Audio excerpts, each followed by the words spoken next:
नमस्कार दोस्तों, स्वागत है आपके अपने चैनल जी फैक्ट पर। आज के इस वीडियो में हम बात करेंगे आज के करंट अफेयर्स के बारे में, लेकिन एक बार कल का रिवीजन कर लेते हैं।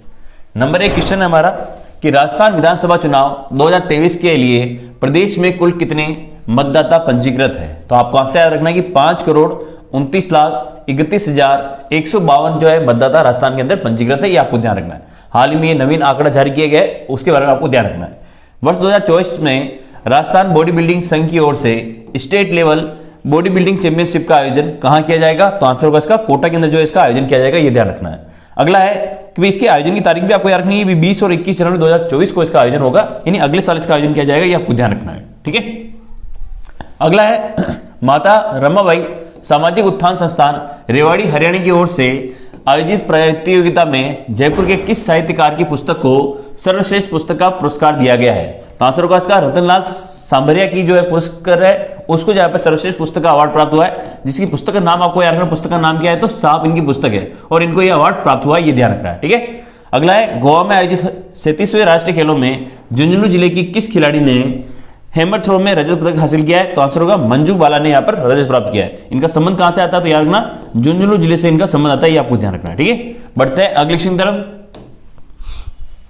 राजस्थान के किस जिले में नईनाथ महादेव मंदिर स्थित है। तो आंसर होगा इसका बांसको जयपुर के अंदर जो है ये नईनाथ महादेव का मंदिर स्थित है, ये आपको ध्यान रखना है।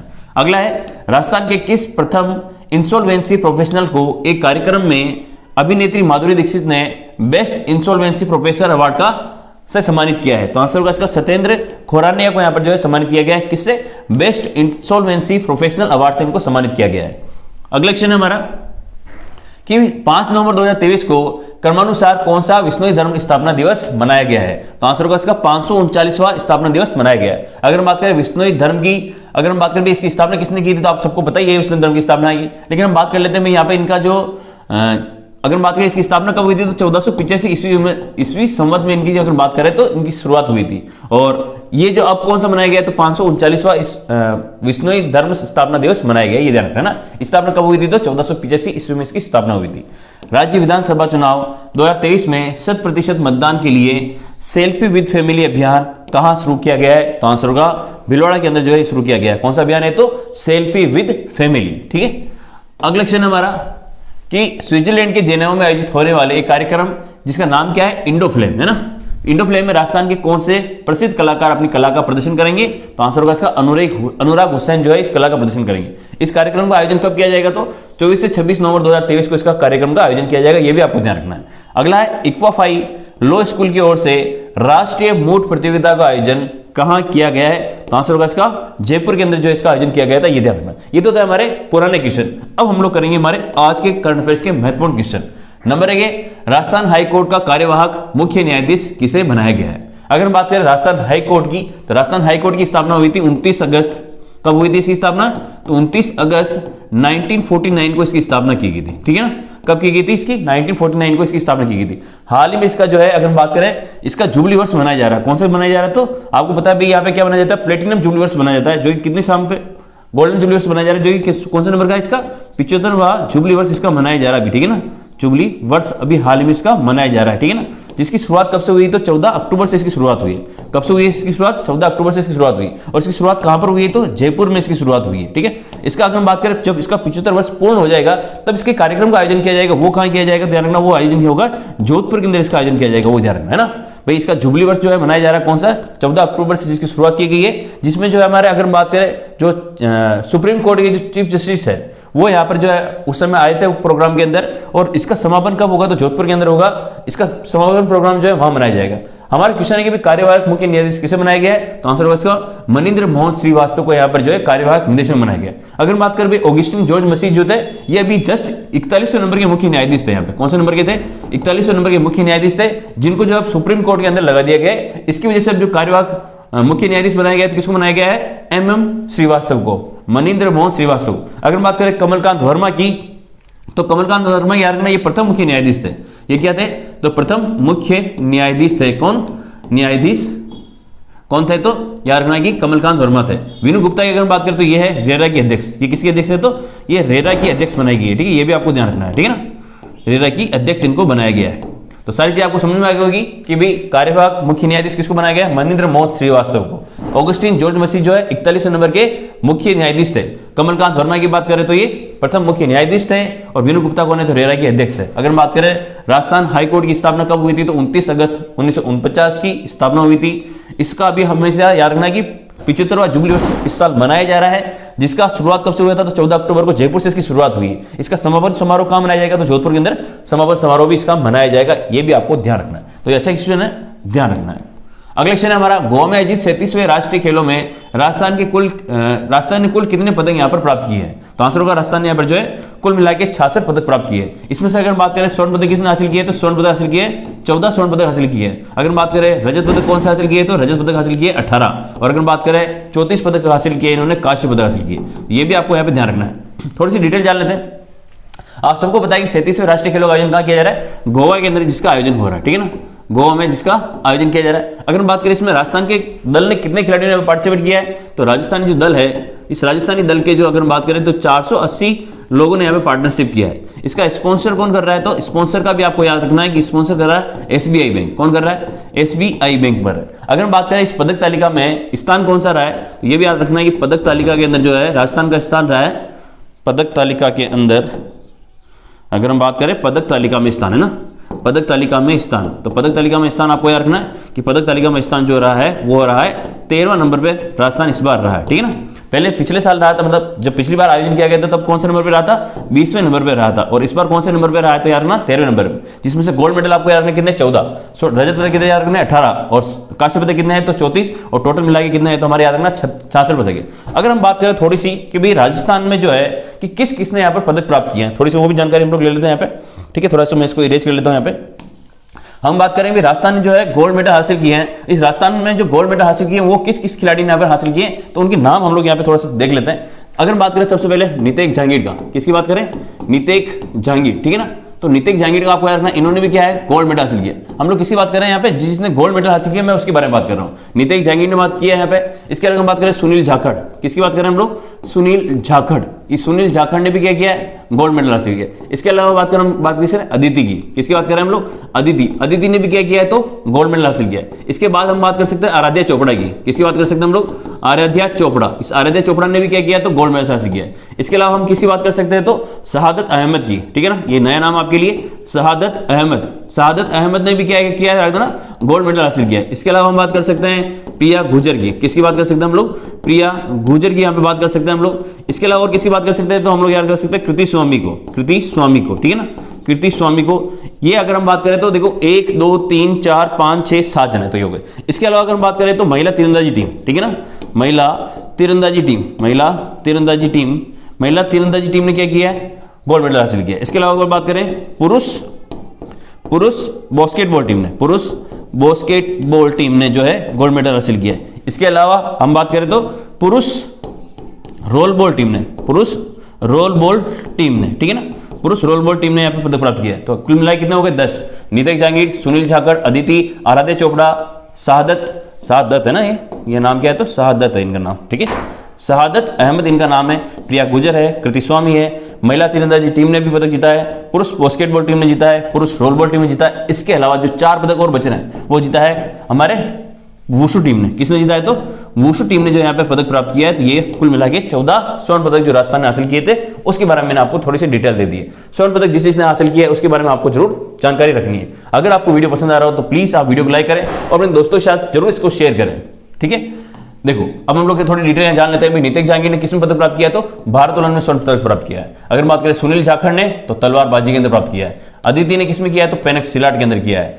महिला तीरंदाजी टीम ने भी यहाँ पर स्वर्ण पदक प्राप्त किया है। इसके अलावा आराध्या चोपड़ा ने जूडो के अंदर जो है स्वर्ण पदक प्राप्त किया है। राजस्थान पुरुष बास्केटबॉल टीम ने स्वर्ण पदक प्राप्त किया है। राजस्थान पुरुष रोल बॉल टीम ने स्वर्ण पदक प्राप्त किया है। राजस्थान वुशु टीम ने यहाँ पे 4 स्वर्ण पदक प्राप्त किए हैं। और शहादत अहमद ने जो है स्क्वायर मार्शल आर्ट के अंदर जो है स्वर्ण पदक जीता है। इसके अलावा प्रिया गुर्जर ने जीता है। इसके अलावा कृति स्वामी ने भी स्वर्ण पदक प्राप्त किया। तो ये आप स्क्रीनशॉट ले सकते हैं कि राजस्थान के किस किस खिलाड़ी ने यहाँ पर जो है गोल्ड मेडल हासिल किया है। आपको सारी डिटेल इसमें मिल जाएगी। अगला है हमारा राजस्थान इंटरनेशनल फिल्म फेस्टिवल का आयोजन कब किया जाएगा, ठीक है ना। देखो दो चीजें होती है, एक तो होता है राजस्थान इंटरनेशनल फिल्म फेस्टिवल, एक होता है राजस्थान फिल्म फेस्टिवल। अगर बात करें राजस्थान इंटरनेशनल फिल्म फेस्टिवल का आयोजन होगा, अब कब होगा तो याद रखना 27 से 31 जनवरी 2024 को इसका आयोजन किया जाएगा, ये आपको ध्यान रखना। एक होता है हमारे पास राजस्थान फिल्म फेस्टिवल है ना, RFF भी होता है, Rajasthan film festival, Rajasthan film festival, ठीक है ना। एक होता है राजस्थान फिल्म फेस्टिवल और एक और कौन सा होता है तो राजस्थान फिल्म फेस्टिवल। अगर बात करें इसका कौन सा संस्करण आयोजित किया गया था तो इसका 11वें संस्करण का आयोजन किया गया था। इसमें अगर हम बात करें लाइफ टाइम अचीवमेंट अवार्ड दिया गया था, कौन सा दिया गया था, लाइफ टाइम अचीवमेंट अवार्ड दिया गया था, लाइफ टाइम अचीवमेंट अवार्ड इसमें दिया गया था, अचीवमेंट अवार्ड। और ये लाइफ टाइम अचीवमेंट अवार्ड किसको मिला था तो गुलशन ग्रोवर को मिला था। किसको मिला था, गुलशन ग्रोवर को ये अवार्ड मिला था, ये आपको ध्यान रखना है, ठीक है। ग्रोवर को ये अवार्ड मिला था। और याद रखना भी राजस्थान इंटरनेशनल फिल्म फेस्टिवल का आयोजन कब किया जाएगा तो 27 से 31 जनवरी 2024 को, अगले साल इसका आयोजन किया जाएगा, ये ध्यान रखना है। अगर बात करें 1 से लेकर 5 फरवरी 2024 की, तो इस समय अगर बात करें तो आपको पता है कि भाई लिटरेचर फेस्टिवल होता है, Jaipur literature festival, Jaipur literature festival का आयोजन होगा। जयपुर लिटरेचर फेस्टिवल का, सॉरी यहाँ पे थोड़ी सी राइटिंग बड़ी गंदी है हमारी, तो सही कर लेते हैं इसको। यहाँ पर आयोजन होगा जयपुर लिटरेचर है ना, लिटरेचर फेस्टिवल का आयोजन किया जाएगा, ठीक है ना। फेस्टिवल का आयोजन कब होगा तो 1 से 5 फरवरी 2024 को। और अगर बात करें 4 से 6 मार्च को किसका आयोजन किया जाएगा तो राजस्थान इंटरनेशनल एक्सपो का आयोजन किया जाएगा, राजस्थान इंटरनेशनल एक्सपो का आयोजन किया जाएगा, ठीक है ना, एक्सपो का आयोजन किया जाएगा, ठीक है, ये आपको ध्यान रखना। अगर बात करें इन तीनों फिल्म फेस्टिवल की कहाँ आयोजन होगा तो तब तीनों का आयोजन कहाँ किया जाएगा, तीनों का आयोजन होगा जयपुर के अंदर, ये भी आपको ध्यान रखना है, ठीक है ना। तीनों का आयोजन कहाँ होगा तो जयपुर के अंदर इसका आयोजन किया जाएगा। राजस्थान इंटरनेशनल फिल्म फेस्टिवल हो गया, चाहे अगर बात करें जयपुर लिटरेचर फेस्टिवल हो गया, या अगर बात करें राजस्थान इंटरनेशनल एक्सपो की अगर बात करें तो तीनों का आयोजन कहाँ होगा, जयपुर के अंदर हो जाएगा। तारीख आपको याद रखनी है 27 से 31 जनवरी, 1 से 5 फरवरी और 4 से 6 मार्च, ठीक है। और आपको याद रखना भी राजस्थान फिल्म फेस्टिवल जिसके 11वें संस्करण का आयोजन किया गया था जयपुर के अंदर ही, जिसका आयोजन हुआ था। और अगर बात करें इसमें लाइफ टाइम अचीवमेंट अवार्ड किसको दिया गया था तो गुलशन ग्रोवर को यहाँ पर लाइफ टाइम अचीवमेंट अवार्ड दिया गया। तो सारी चीजें आपको यहाँ पर नोट कर लेनी है, ठीक है। अगले क्वेश्चन हमारा, राजस्थान विधानसभा चुनाव 2023 में कुल कितने प्रत्याशी मैदान के अंदर है, तो आंसर होगा इसका 1875 जो है राजस्थान से कुल विधानसभा के अंदर जो है पार्टिसिपेट करने वाले प्रत्याशी है। अगर बात मेरे राजस्थान में विधानसभा की सीटें कितनी है तो राजस्थान में जो विधानसभा की सीटें कितनी है 200 है। और इसमें अगर बात करें पार्टिसिपेट कितने के लोग कर रहे हैं तो 1875 लोग यहाँ पे पार्टिसिपेट कर रहे हैं, काफी बड़ी बात है यहाँ पे, ठीक है। अगर बात करें यहाँ पे बीजेपी की, जो अगर बात करें तो बीजेपी के यहाँ पे कुल मिला के 200 लोगों ने बीजेपी ने यहाँ 200 लोगों को उतारा है। जबकि अगर हम बात करें कांग्रेस ने जो है 199 लोगों को अपने मैदान में उतारा है। एक सीट जो है उसकी जो सहयोगी दल है उसको वहां पर दिया गया है। और आपकी भी बहुत सारे लोगों ने यहाँ पे उतारा है। इसके अलावा बसपा, बहुत सारी जो राजनीतिक पार्टी उन्होंने अपने यहाँ पे उतारा है। अगर बात करें राजस्थान विधानसभा चुनाव 2023 की, तो याद रखना आचार संहिता कब लगी थी, थोड़ी सी याद रखना आपको, आचार संहिता का आपको ध्यान रखना है कि आचार संहिता कब लगी थी, तो आचार संहिता लगी थी 9 अक्टूबर को। कब लगी थी, 9 अक्टूबर को। अगर हम बात करें चुनाव कब होंगे, यानी चुनाव की तिथि क्या है, तो आंसर याद रखना 25 नवंबर को। ये मैं हर वीडियो में आपको याद कराता हूं, तो आप लोगों को अब तक याद हो ही गई होगी। अगर बात करें मतगणना की, अगर आप मेरे वीडियो को कंटिन्यू देख रहे हैं तो आपको वीडियो काफी अच्छा लग रहा होगा। 3 दिसंबर को जो है अगर बात करें तो 3 दिसंबर को इसकी मतगणना की जाएगी। इसके अलावा अगर बात करें सबसे बड़ी विधानसभा सीट कौन सी है, सबसे अधिक वोटर कौन सी सीट के अंदर है, सबसे अधिक वोटर, तो आपको याद रखना है कि जो सबसे अधिक वोटर है जोटवाड़ा के अंदर। कहां पर है, जोटवाड़ा के अंदर, ठीक है ना, जोटवाड़ा। अगर हम बात करें सबसे अधिक महिला वोटर, सबसे अधिक महिला वोटर, ठीक है ना, ये भी आपको याद रखना, ये भी कहां पर है, तो महिला वोटर भी सबसे अधिक कहां है, तो ये भी जोटवाड़ा के अंदर ही है। और जोटवाड़ा कहां है, तो जयपुर के अंदर। इसके अलावा बात करें हम लोग सबसे कम वोटर, तो सबसे कम वोटर जो है वो कहां होगा, तो किशनपोल के अंदर। कहां पर होगा, किशनपोल के अंदर होगा, ये भी आपको ध्यान रखना है। इसके अलावा हम बात करें सबसे कम महिला वोटर, सबसे कम महिला वोटर, तो सबसे कम महिला वोटर भी कहां पर है, तो ये भी किशनपोल के अंदर ही है, ठीक है ना, ये भी कहां पर है, तो किशनपोल के अंदर ही है। अगर बात करें महिला वोटर की संख्या है पुरुषों की तुलना में अधिक, तो वो कहां पर है, महिला वोटर की संख्या जो है वो पुरुषों की तुलना में अगर अधिक है, संख्या पुरुषों की तुलना में अधिक है, तो वो पुरुषों की तुलना में कहां अधिक है, तो याद रखना पुरुषों की तुलना में अधिक है, तो वो याद रखना आपको निम्बाड़ा के अंदर। कहां पर है, निम्बाहेड़ा के अंदर, ठीक है, निम्बाहेड़ा के अंदर। और निम्बाहेड़ा कहाँ है? तो चित्तौड़गढ़ के अंदर। तो सारी ये भी चीज आपको थोड़ी सी ध्यान रखना है, ठीक है ना, कि भाई आचार संहिता कब लगी थी? तो 9 अक्टूबर को लगी थी। चुनाव कब होंगे? 25 नवंबर को होंगे। मतगणना होगी 3 दिसंबर को।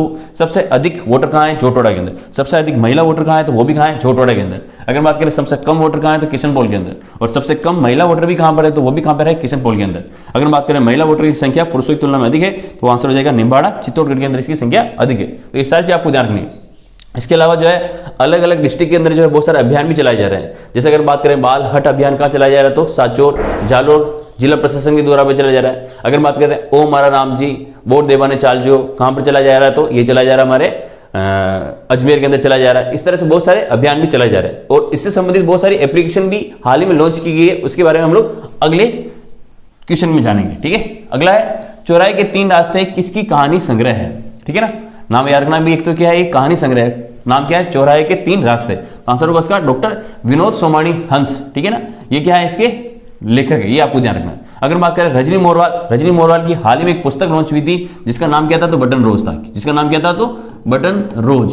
ये इनकी पुस्तक का नाम था, किसकी? रजनी मोरवाल। और रजनी मोरवाल का संबंध कहां से आता? तो माउंट आबू सिरोही से इनका संबंध आता है, यह भी आप रखना। अगर बात करें जितेंद्र सिंह शेखावत की पुस्तक, जिनका संबंध कहां से आता है? झुंझुनू से आता है। इनकी भी हाल ही में एक पुस्तक लॉन्च हुई है जिसका नाम क्या है? तो माटी के, इनका नाम क्या है? माटी के लाल बाबोसा भैरव सिंह शेखावत, ठीक है ना। बाबोसा भैरव सिंह शेखावत, ये इनकी पुस्तक का नाम है, ठीक है ना, भैरव सिंह शेखावत। तो ये भी आपको याद रखना है कि भाई इस पुस्तक के इनकी पुस्तक का नाम क्या है? तो माटी के लाल बाबोसा भैरव सिंह शेखावत। आनंद रंगनाथन की भी पुस्तक हाल ही में लॉन्च हुई है जिसका है हिंदूज इन हिंदू राष्ट्र, ठीक है ना। हिंदूज इन हिंदू राष्ट्र, ठीक है ना, ये इनकी पुस्तक का नाम है, ठीक है ना, हिंदू राष्ट्र। इसके अलावा अगर पता एक बात करें संजय दीक्षित की, है ना, संजय दीक्षित। इन संजय दीक्षित की पुस्तक आप याद रख सकते हैं, हाल ही में इनका भी लॉन्च किया गया है कि नो रिलीजियस आर नॉट, है ना, क्या कह सकते हम लोग, थोड़ा सा नाम है, all religious are not the same, है ना, all religious are not the same, है ना। ये इनकी पुस्तक का नाम है। संजय दीक्षित की पुस्तक का नाम क्या था? All religious are not the same. Sanjay Dikshit की पुस्तक का नाम है। आनंद रंगनाथन की पुस्तक का नाम क्या है? तो हिंदूज इन हिंदू राष्ट्र। जितेंद्र सिंह शेखावत की माटी के लाल बाबूसा भैरव सिंह शेखावत। रजनी मोरवाल की पुस्तक का नाम क्या है? तो बटन रोज। डॉक्टर विनोद सोमानी हंस की पुस्तक का नाम याद रखना है कि चौराहे के 3 रास्ते, ये इनकी पुस्तक का नाम है। तो सारी चीजें मैंने आपको जो भी करंट के अंदर अभी पुस्तक चर्चा में चल रही है उनके बारे में मैंने आपको यहाँ पे डिटेल में बता दिया है।